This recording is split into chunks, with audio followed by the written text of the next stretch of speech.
Good morning and welcome to today's edition of the London Session Open. Today is March 12th, 2020, and it's the 10 minutes till 10 a.m. in London when we're doing this market update here on investingcube.com and as well on the ATFX YouTube channel. If you do have any questions, you can just put them in the chat box and I'll address them when I finish the main part of the presentation. And what we're going to do now, we're going to cover the euro dollar, GBP USD, dollar yen, going to cover gold, crude oil, DAX, and the S&P 500. Also going to talk a bit, of course, what's happening in the world. And what is happening in the world is panic.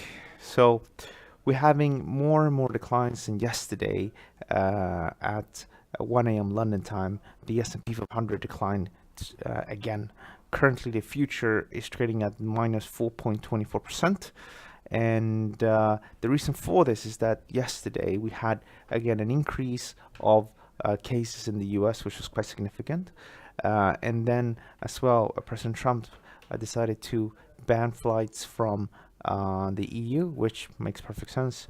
But they didn't do enough, or at least the market economy doesn't think they did enough for locking things, or not for locking, for supporting the economy.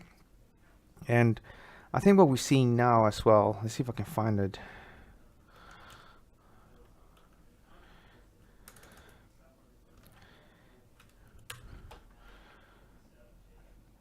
So these are, so this you can see the number of cases in the US. Actually, this is not properly updated. Let's go coronavirus. Okay, so this is the world growth rate and growth numbers. Actually, it's actually not that bad. I think this is actually from midday, so it's from midnight. So today there's 35 cases increased, but the number from the prior day was higher, and we're seeing quite fast changes in the world. Italy has slowed down a little bit, but number of deaths is very higher. So I think what's happening here is that we're seeing a little bit what we saw in the situation with China and also Italy, is that you see more and more people getting infected, and what the countries are trying to do is trying to limit by just telling people to contain, really. So if you have a person, he has the virus, and then they contain it, and then try to track everyone that person met, and that's what they're doing. But it didn't work in Italy. It didn't work. It's not working in France. It's not working in Spain. So what they're doing in all these different places and more in Europe now is that they are telling people to not do anything and just stay home. In the case of Italy, they closing out. They had some bars and pubs and stuff like that open, but now they're closing down everything, and only pharmacies and shopping malls not shopping malls, but shops we can buy food will be allowed to be open. So that is what's happening, and that's sort of even more constrained than what you've seen in the past. And that should probably be what is needed to put the stop to the epidemic in Italy. And that's probably what's going to be needed in France and Spain. And now we're seeing in the same thing in the US, but there's not a lot of testing happening in the US. And there's still some estimations that there's probably some 10,000 people in the US that has the virus. And that is obviously scaring people. So I think what's going to happen, much like we've seen in other parts of the world, is that when you start to reach sort of that 12K mark, 10K mark, people start to get more panic, and that's when the government decides to shut down and tell people to stay home. So we'll have some sort of a negative effect on the economy, and now even world economy, and that's why it's selling off the way it is. And technically here in the S&P 500 now, because we're talking about stocks, let's continue with this. So we did take out support, and the downtrend remains firmly bearish. So as long as you trade below this high here from 2 days ago at 28.86, this is going to be a bearish downtrend.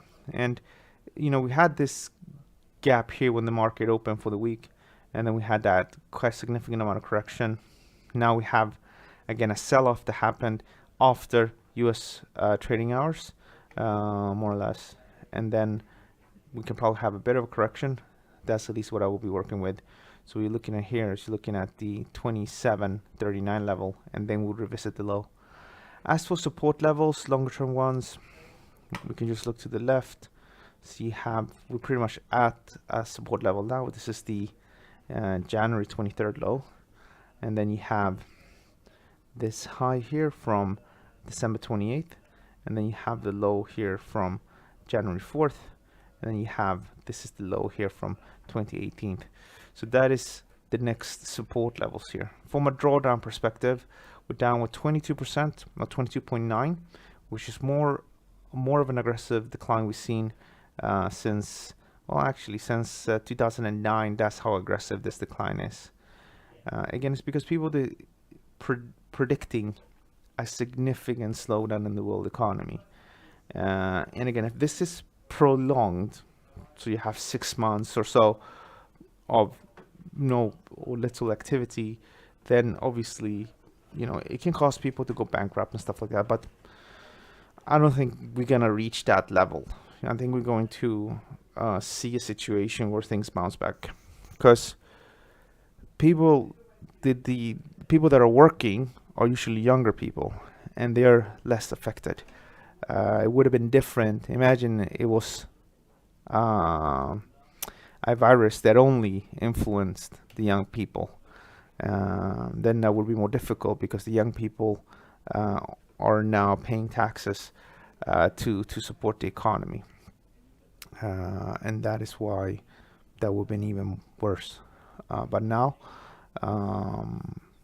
it's not like that.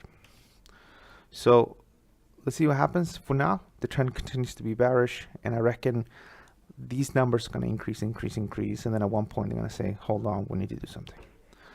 This is the German DAX. So the German DAX, I was short and bullish above this low, and I also said if we take out the low, we'll go down to the next level. So we did take out the low, and it went really quickly, just like that. In about 1 hour, we took out the low at 6 o'clock, more or less. So that's when you would have been stopped out. And then you got 1, 2, 3, 4, 5, 6 hours. After 6 hours, you pretty much reach target. Looking at this now from the short term, it looks exactly like the S&P 500, where the trend funding level is this high here from March 10th. That's the 11,051 level, and we're bottoming now here and trying to go upwards. But as long as trade below this high, I think we might go up a bit, and then people are probably going to try to sell.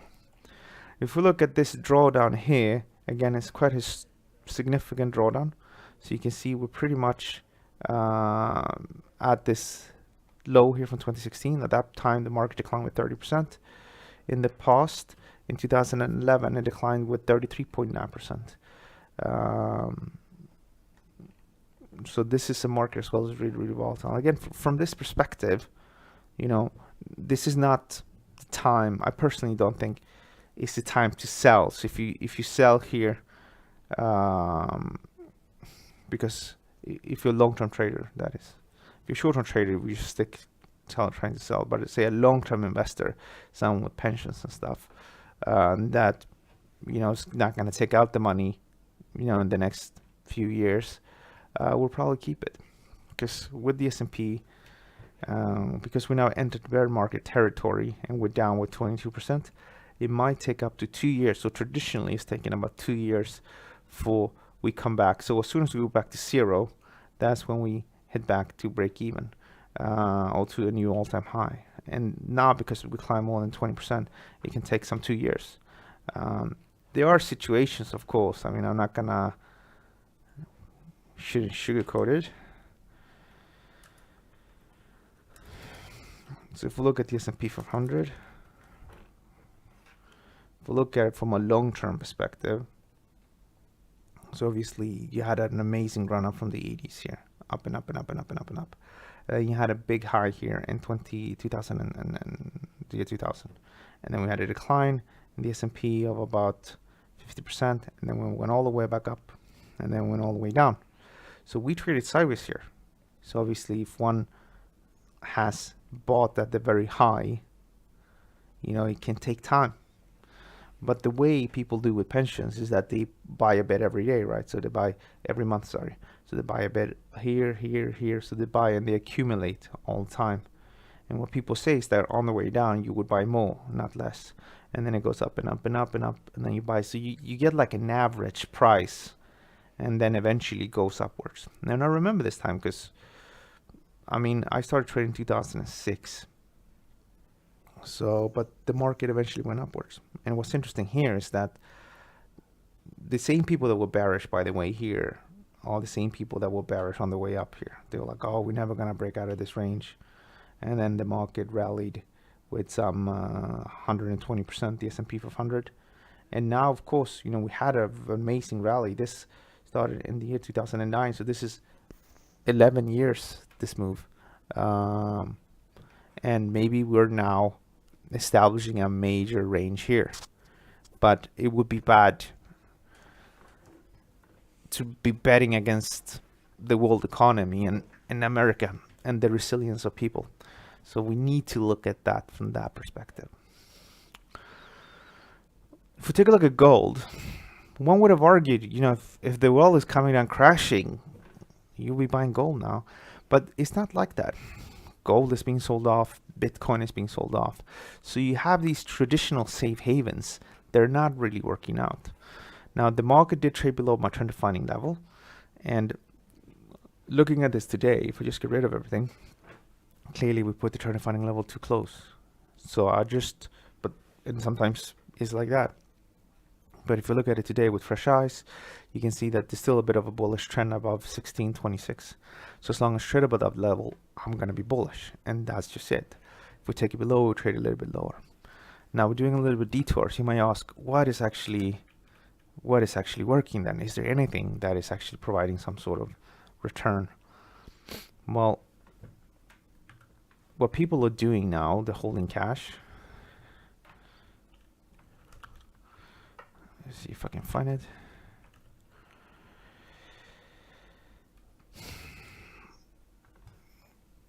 And they're buying bonds. Bonds have had an amazing move. This is the government bond yield, so it's not the actual bond price, but you can see that this had a very decent downtrend for quite some time. In fact, it was one of the few markets that had a very nice and easy trend last year, and it just continued here. The yield on the US government bond yield in the beginning of the year was 1.92%. It slid to 0.35.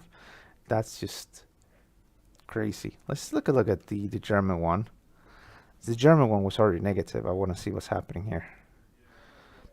Actually, this is the bond. So this is the bond price in Germany, by the way. So the German government bond price has risen with 6%. Of course, people trade these with leverage. So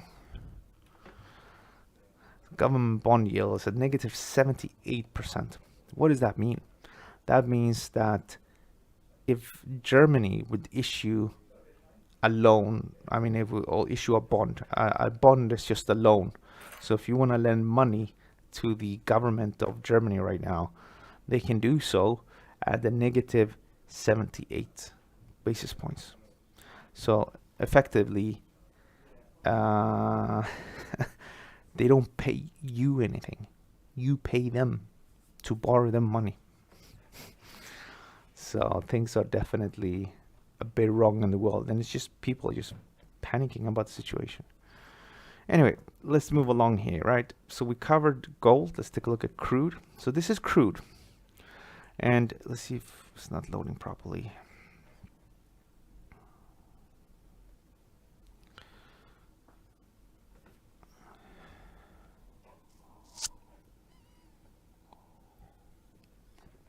Let's see if we can load the currency instead then. Gonna reload everything. There we go.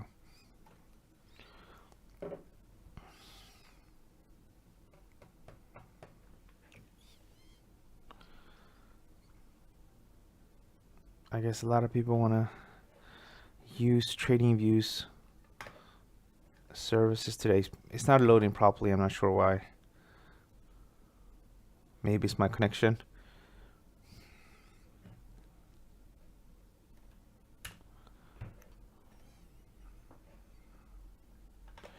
give it another try.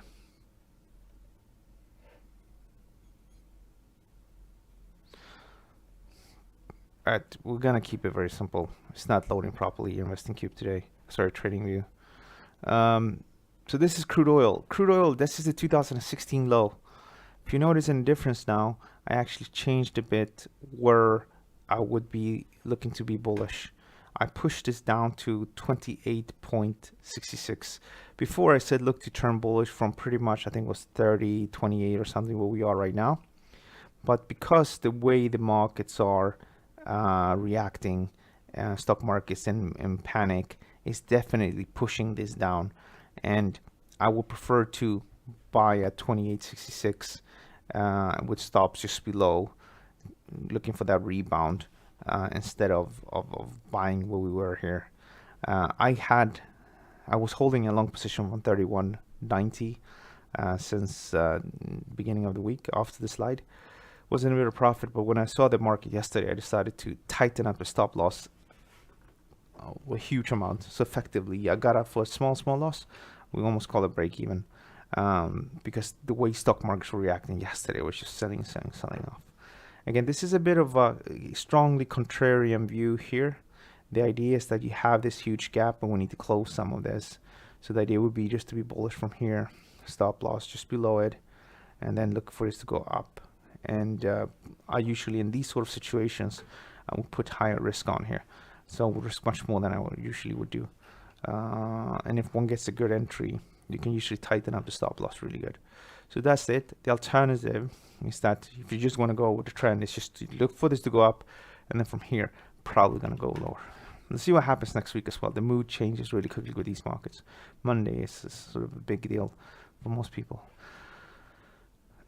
This is the euro. So euro as well is under a bit of pressure today. So as you can see, at least in the very short term, we're in this down channel, right? So we're creating lower and lower highs. But if you look at it from a bigger picture perspective, we're clearly in an uptrend.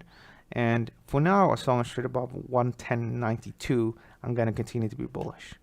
Here's the GBP versus the USD. And the GBP versus the USD, I'm finding that very, very difficult to trade. So I'm going to give you a few levels, but as always, it's up to you what you want to do with it. So we're stuck in this big range, as you can see here, right? And that level is the 127.32 and 132.11 level. And if we trade below it, it's not like a clear-cut pattern, but clearly you're trading within a range. So we're doing something like this, and we're doing something like this, and it's something like that. However, at one point, we'll do like that. And maybe that's where we are right now.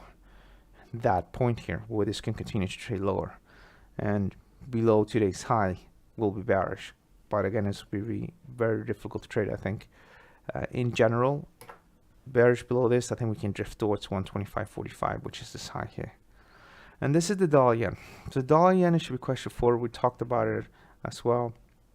And what's happening here is that you have a big descending triangle. And the charts here from TradingView is not really broken properly, so I can't really show you. There we go. Gonna delete some stuff here as well.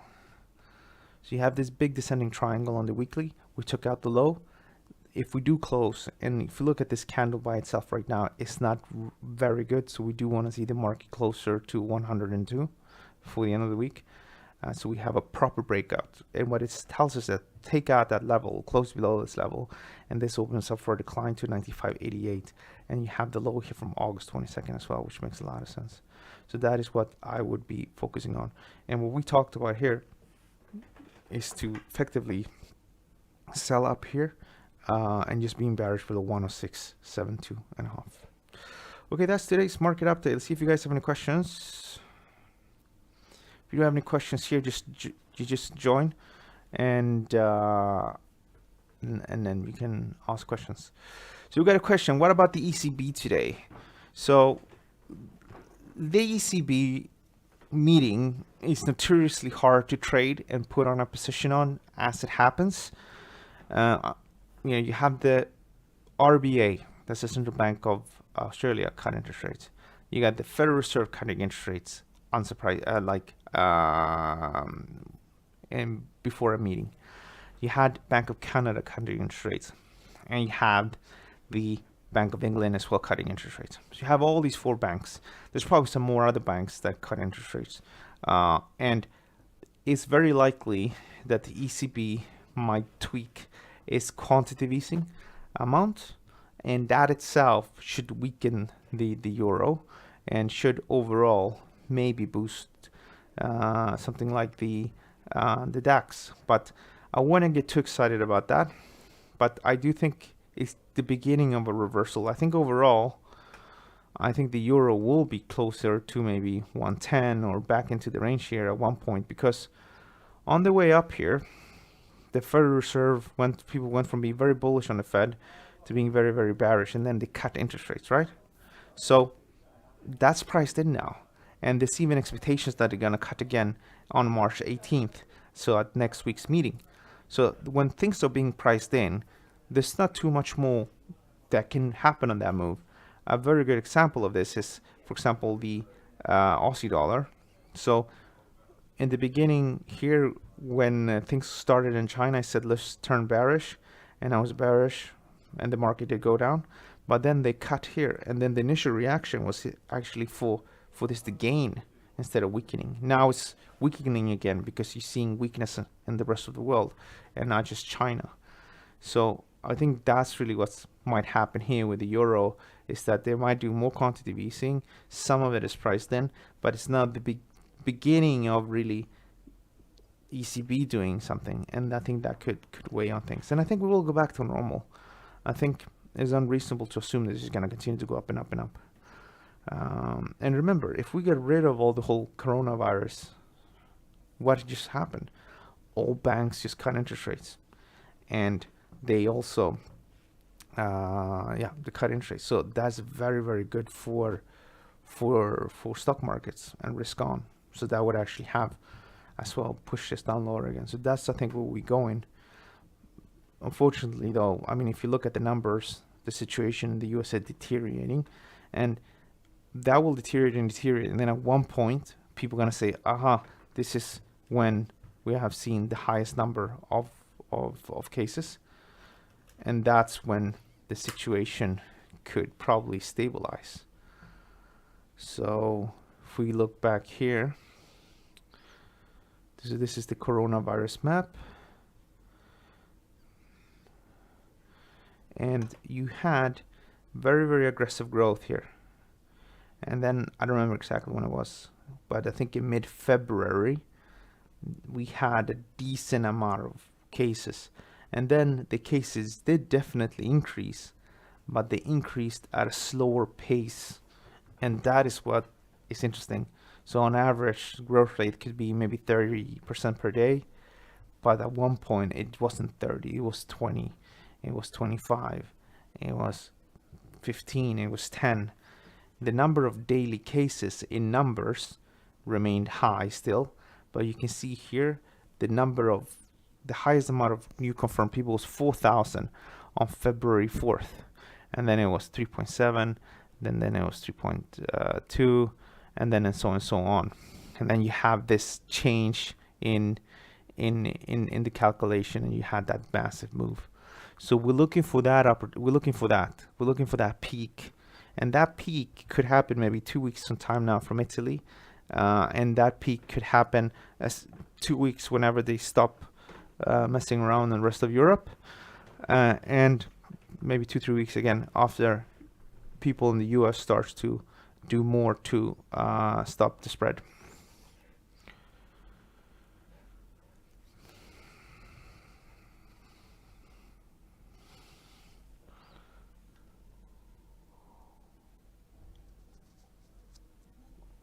That's a very good question. Armageddon. The point is that this never happened to the markets. How useful is technical analysis?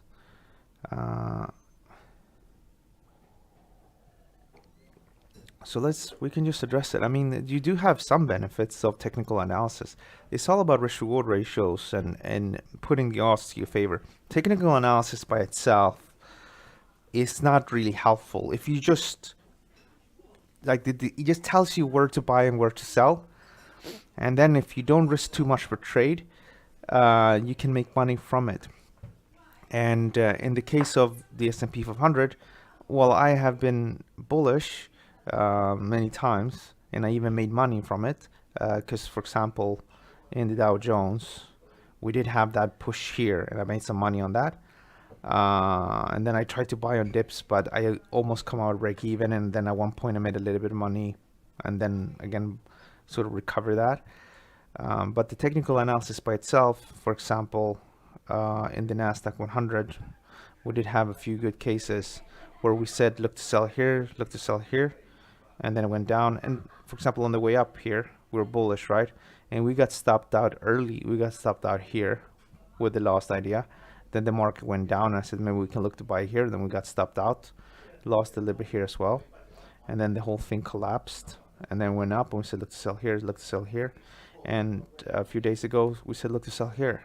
So if you look at it, you lose a little bit here. Just say for like this, right? I'm just doing it super simplified. You lose a little bit here, you lose a little bit here, but then when you get it right, you know, we got it right that section here, and then we got it right this section here as well, and then we got this section right here as well. So if I just clear this away for now, so look at it from this: lose a bit here, lose a bit here, make some money here, make some good money here, make some very good money here, and then all that adds up. That's how it's useful. And the situation between the virus now is very similar to the coronavirus and SARS spread in 2003. So I did a webinar on this, and you can check out the videos on the homepage. So the actual growth rate in cases, let's see if I can find it here. The growth case in coronavirus cases, sorry, in SARS, when you saw the worst and people were like really scared, that's when the market bottomed out.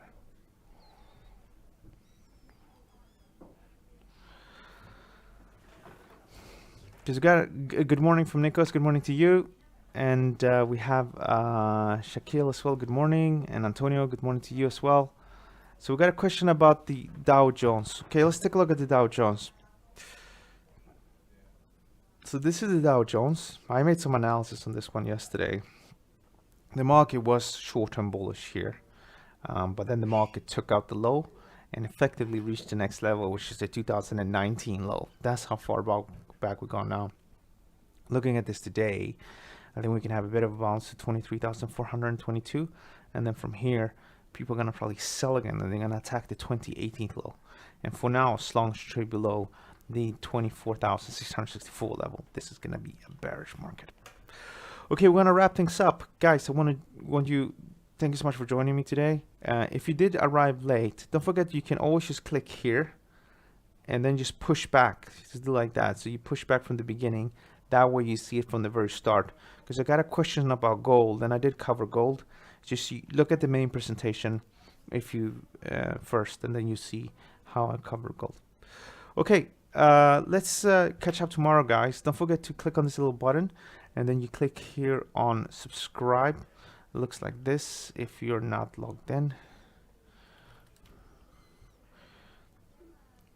So you have that button here, and then there's like a little bell button to the right as well.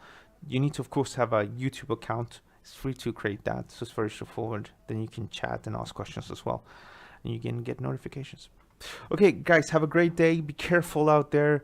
If you're in a position where you can work from home, try to do that. If you're not, again, take care. I want to see you guys around when the dust settles. Have a great day. Bye-bye.